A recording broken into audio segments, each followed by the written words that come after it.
Hello students, मैं रेखा चौधरी आप सभी का स्वागत करती हूँ अपने इस YouTube channel study with me में। मैं इस चैनल के माध्यम से क्लास 6 से लेकर क्लास 10 तक की पूरी एनसीईआरटी एसएसटी बुक कवर कराऊंगी और मेरी पूरी कोशिश रहेगी कि जितने भी स्टूडेंट्स मेरे इस चैनल के माध्यम से पढ़ें उन्हें पूरी बेनिफिट हो। इसके साथ ही मैं class 6 history NCERT book chapter 1 शुरू करती हूँ। तो आज की क्लास हम स्टार्ट करते हैं। यह है चैप्टर 1 हिस्ट्री का और इसका नाम है क्या, कब, कहाँ और कैसे। इस चैप्टर में हम देखेंगे कि क्या यानी कि क्या क्या चीज़ें हुई थी अतीत में, कब कब हुई थी, कहाँ हुई थी और कैसे हुई थी। तो जो इम्पोर्टेंट चीज़ें हैं उन चीज़ों को ही हम पढ़ेंगे और जो इम्पोर्टेंट नहीं है उस पर उतना फोकस नहीं करेंगे। तो सबसे पहले जो इसका टॉपिक आता है वो है अतीत के बारे में हम क्या जान सकते हैं। यहाँ ये जो वर्ड आया है अतीत, तो अतीत का मतलब होता है वो चीज़ें जो पहले बीत चुकी हैं उसे अतीत कहा जाता है। तो यहाँ हम देखते हैं कि क्या कहा गया है। अतीत के बारे में बहुत कुछ जाना जा सकता है, जैसे लोग क्या खाते थे, कैसे कपड़े पहनते थे, किस तरह के घरों में रहते थे। ये सभी चीज़ें अतीत के बारे में जाना जा सकता है। हम आखेटकों, यहाँ आखेटक है मतलब शिकारियों, पशुपालकों, कृषकों, शासकों, व्यापारियों, पुरोहितों, शिल्पकारों, कलाकारों, संगीतकारों या फिर वैज्ञानिक के जीवन के बारे में जानकारियाँ हासिल कर सकते हैं। तो ये वे सभी चीज़ें हैं जिनके बारे में हम जो है जानकारी हासिल कर सकते हैं जो पहले बीत चुके हैं। फिर यहाँ हम सिर्फ इतना ही नहीं, हम ये भी पता लगा सकते हैं कि उस समय बच्चे कौन से खेल खेलते थे और कौन सी कहानियाँ सुना करते थे। साथ ही वे कैसा नाटक देखा करते थे या फिर कौन से गीत जो है वो गाते थे। फिर दूसरा जो टॉपिक है वो है लोग कहाँ रहते थे। तो मानचित्र 1 में नर्मदा नदी का पता लगाओ। तो यहाँ जो नर्मदा नदी को पता लगाने के लिए कहा जा रहा है उससे हम समझ सकते हैं कि जो नर्मदा है इस जगह पे इसका बहुत महत्वपूर्ण स्थान है। ये जो नर्मदा नदी है तो यहाँ क्या दिया हुआ है, कई लाख वर्ष पहले लोग इस नदी के तट पर रह रहे हैं। यहाँ रहने वाले आरंभिक लोगों में से कुछ कुशल संग्राहक थे।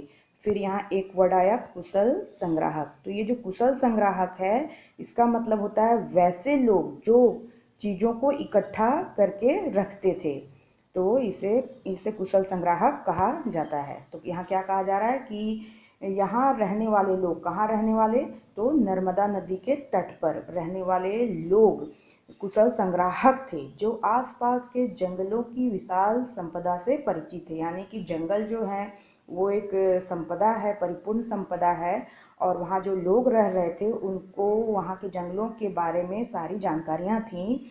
वे अपने भोजन के लिए जड़ों, फलों तथा जंगल के अन्य उत्पादों का यहीं से संग्रह किया करते थे।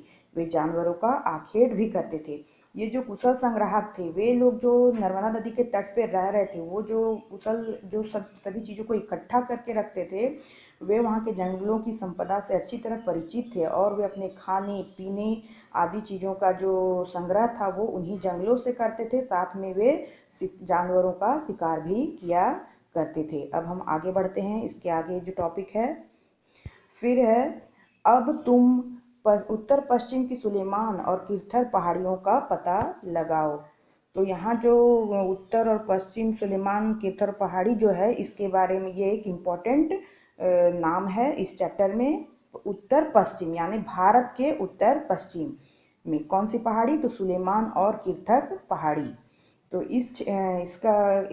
इसके लिए कहा जा रहा है कि इस क्षेत्र में कुछ ऐसे स्थान हैं जहां लगभग 8,000 वर्ष पहले, तो 8,000 वर्ष कहने का मतलब ये एक इम्पॉर्टेंट चीज़ हम लोगों को मिल गया है कि जो उत्तर पश्चिम एरिया था भारत का, जो कि सुलेमान और किरथर पहाड़ियाँ जहाँ थीं वहाँ लगभग कितने वर्ष पहले, तो 8,000 वर्ष पूर्व, जो 8,000 वर्ष पूर्व जो है स्त्री पुरुष ने सबसे पहले गेहूं तथा जौ जैसी फसलों को उपजाना आरंभ किया। उन्होंने भेड़, बकरी और गाय बैल जैसे पशुओं को पालतू बनाना शुरू किया। ये लोग गाँवों में रहते थे। ये लोग कहाँ रहते थे? तो ये लोग गाँव में रहते थे। यानी जो उत्तर पश्चिम में स्थित है सुलेमान और किरथर पहाड़ी, वो ऐसा क्षेत्र है जहाँ 8000 वर्ष पहले स्त्री पुरुष जो थे उन्होंने गेहूं और जौ जैसे फसल को उपजाना प्रारंभ किया था। तो यहाँ दो चीज़ इंपॉर्टेंट आया था। एक ये जगह कौन सा है? तो उत्तर पश्चिम का सुलेमान और किरथर पहाड़ी, और जो समय दिया गया है वो है 8000 वर्ष पूर्व। ये सभी प्रतियोगिताओं परीक्षाओं में या तो कभी जगह के बारे में पूछ लिया जाता है या फिर समय के बारे में पूछ लिया जाता है कि कब जो है जौ और गेहूँ उपजाना प्रारंभ किया गया था और किस जगह किया गया था। तो यहाँ हमें दो इम्पॉर्टेंट चीज़ मिल गए हैं, सुलेमान और किरथर पहाड़ी, और साथ ही 8000 वर्ष पहले। एक चीज़ और इम्पॉर्टेंट है कि वहाँ पे क्या चीज़ उपजाना सबसे पहले स्टार्ट किया गया था? तो ये है आपका जौ और गेहूँ। तो इन चीज़ों को आप नोट करते जाएंगे ताकि आपको जो मुख्य चीज़ें हैं इस चैप्टर से, आप जिस उद्देश्य से इस चैप्टर को पढ़ रहे हैं वो चीज़ें आपको मिलती जाएं और आप उसे शॉर्ट नोट्स के रूप में तैयार करते जाएं। ठीक है, हम आगे बढ़ते हैं, इससे आगे की ओर बढ़ते हैं। फिर उन्होंने भेड़, बकरी और गाय बैल जैसे पशुओं को पालतू बनाना शुरू किया। ये लोग गांव में रहते थे। उत्तर पूर्व में गारो तथा मध्य भारत में विंध्य पहाड़ियों का पता लगाओ। ये कुछ ऐसे क्षेत्र थे जहाँ कृषि का विकास हुआ। जहाँ सबसे पहले चावल उपजाया गया वे स्थान विंध्य के उत्तर में स्थित थे।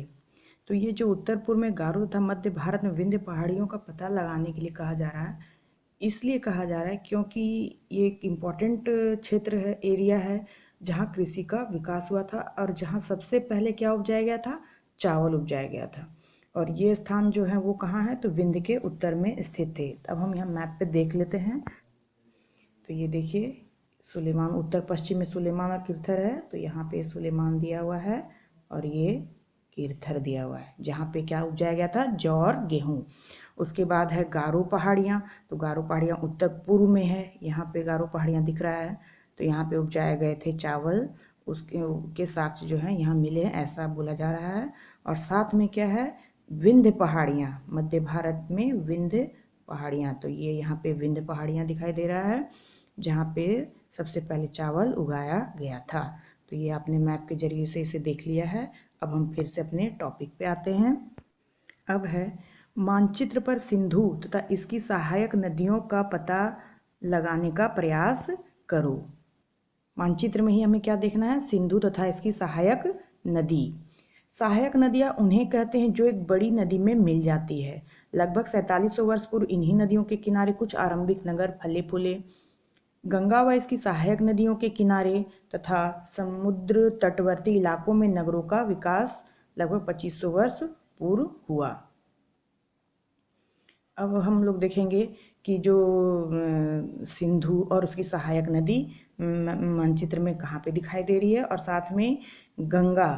क्यों? क्योंकि जो सिंधु और इसकी सहायक नदी है वहाँ 4700 वर्ष पूर्व जो है आरंभिक नगर जो है वो फले फूले हैं।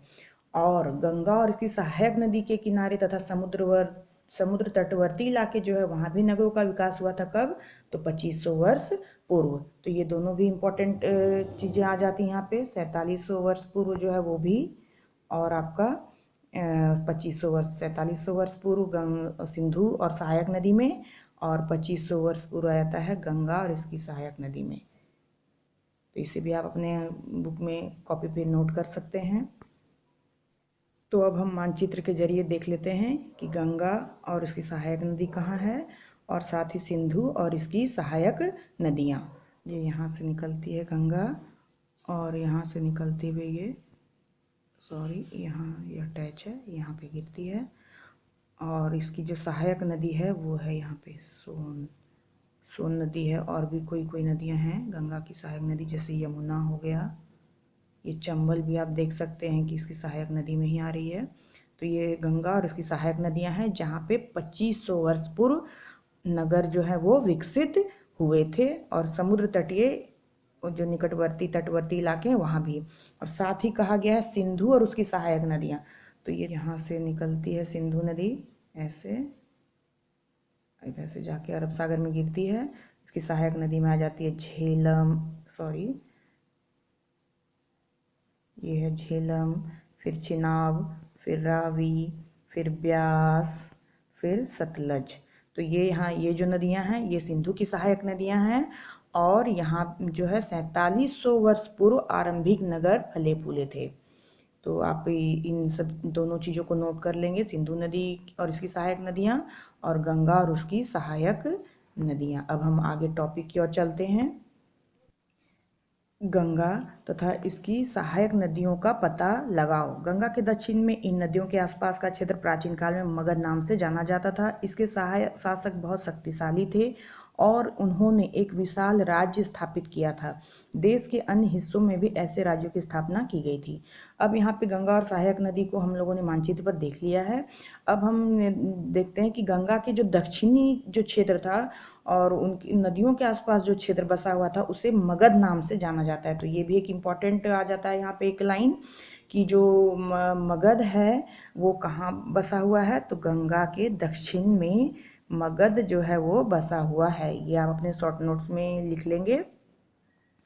और फिर और इसी तरह के जो अन्य नगर थे वो राज्य के देश के अन्य हिस्सों में भी स्थापित हुए, उनकी स्थापना हुई।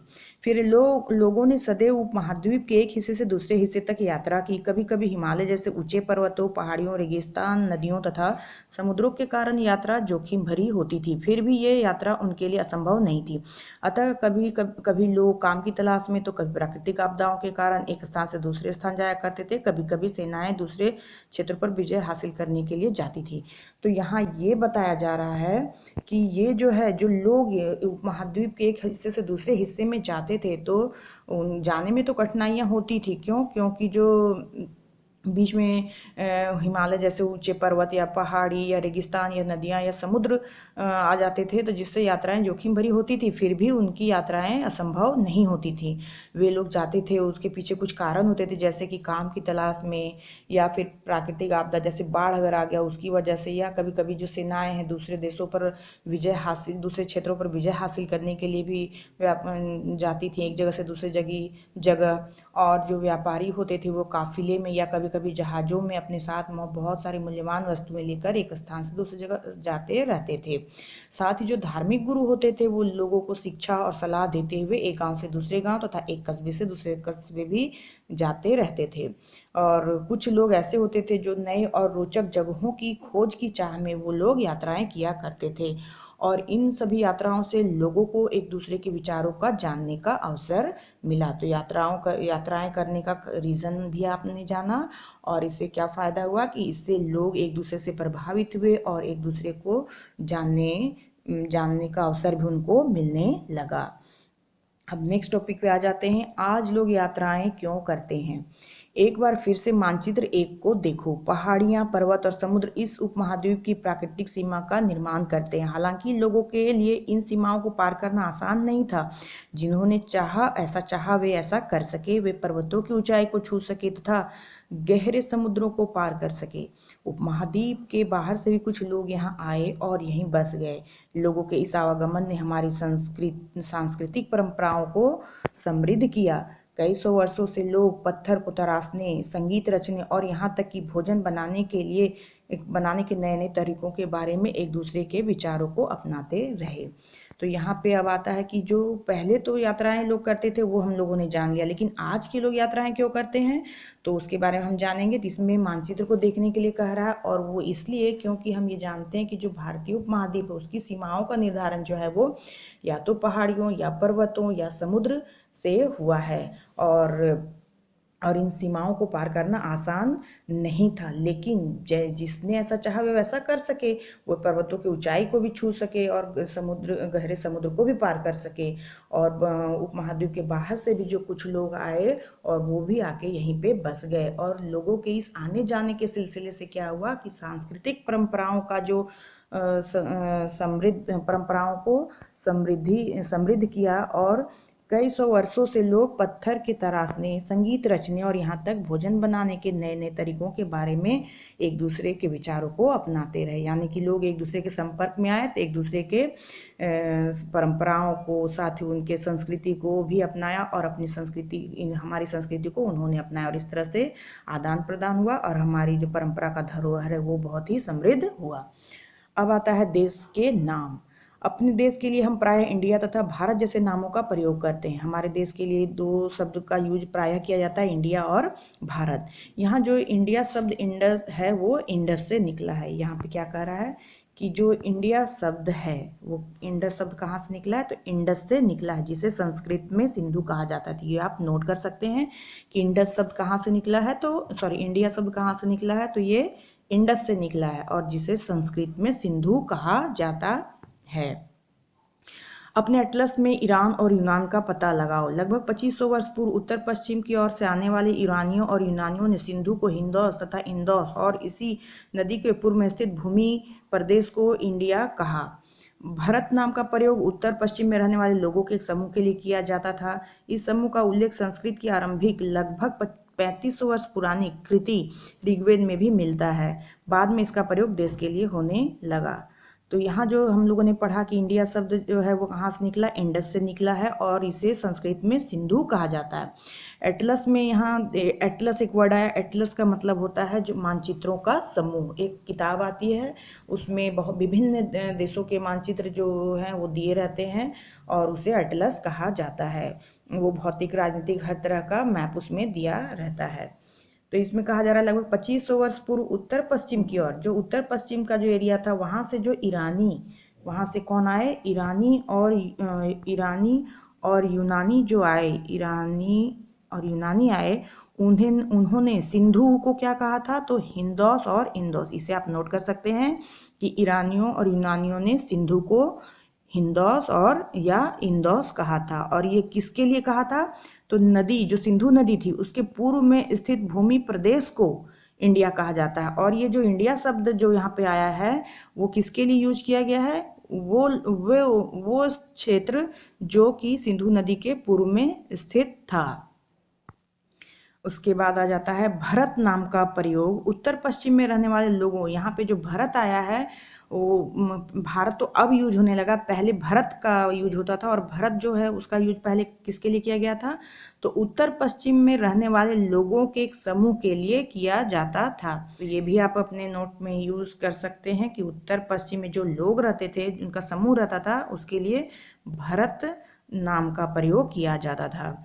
और इसका उल्लेख संस्कृत की आरंभिक कृति ऋग्वेद में भी मिलती है। ये जो बात कहा जा रहा है उत्तर पश्चिम में रहने वाले लोगों को भरत कहा जाता था, तो इसका उल्लेख जो है हमारे ऋग्वेद में भी मिलता है। और ऋग्वेद कब लिखी गई है, तो लगभग 3500 वर्ष पहले लिखी गई है। तो ये आप अपने शॉर्ट नोट्स में लिख सकते हैं कि ऋग्वेद कब लिखी गई है, तो 3500 वर्ष पुरानी है। और इसमें भी उत्तर पश्चिम में रहने वाले लोगों के समूह के लिए भरत नाम का प्रयोग किया जाता था। बाद में इसका प्रयोग जो है वो देश के लिए होने लगा। आज के लिए बस इतना ही। नेक्स्ट टॉपिक के लिए नेक्स्ट वीडियो में मिलेंगे। तब तक के लिए जय हिंद, वंदे मातरम।